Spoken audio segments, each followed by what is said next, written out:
أهلا بكم في قناة رمضانك أحلى مع عاطف. ويتبقى على شهر رمضان يا جماعة 63 يوم. كل سنة وحضراتكم طيبين جميعا. وزي ما تعودنا يا جماعة هننزل عد تنازلي مع بعض لحد شهر رمضان 2026 إن شاء الله. أقدم لحضراتكم جميع البرامج اليمنية على جميع القنوات اليمنية رمضان 2026.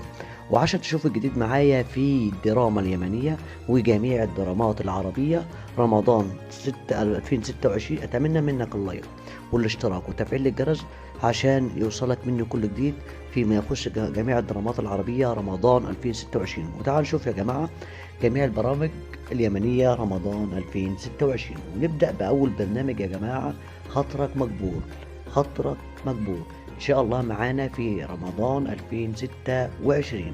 تعالوا البرنامج التاني يا جماعة اللي هو برنامج رحلة حظ. رحلة حظ إن شاء الله معانا إن شاء الله في رمضان 2026. معانا إن شاء الله رحلة حظ، وده برنامج جميل جدا وطبعا إخواتنا اليمنيين بيتابعوه. تعالوا نشوف بقى البرنامج اللي بعد كده يا جماعة، وهو برنامج الميدان. طبعا برنامج الميدان معانا برضو إن شاء الله رمضان 2026. فأتمنى منكم لايك يا جماعة بعد إذنكم، حطوا اللايك بعد إذنكم، لايك بعد إذنكم، بتنسوا اللايك دايما. طبعا الميدان معانا ان شاء الله في رمضان 2026. تعالوا نشوف البرنامج اللي بعد كده يا جماعة، وهو برنامج تراحموا. وده برنامج جميل جدا جدا جدا. برنامج تراحموا ده طبعا ان شاء الله معانا في رمضان 2026.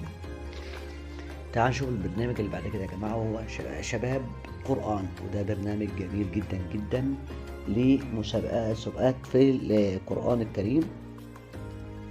تعال نشوف برضو البرنامج اللي بعد كده يا جماعة، وهو برنامج غازي حميد. وطبعا ده برنامج مقالب، بيحضر مقالب وكوميديا. ان شاء الله اعرف لكم تفصيله الايام القادمة بالنسبة لبرنامج غازي حميد.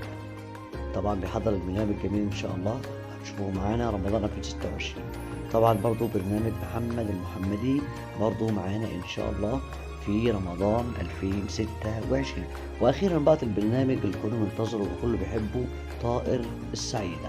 طائر السعيدة ان شاء الله معانا على قناة السعيدة ان شاء الله رمضان 2026.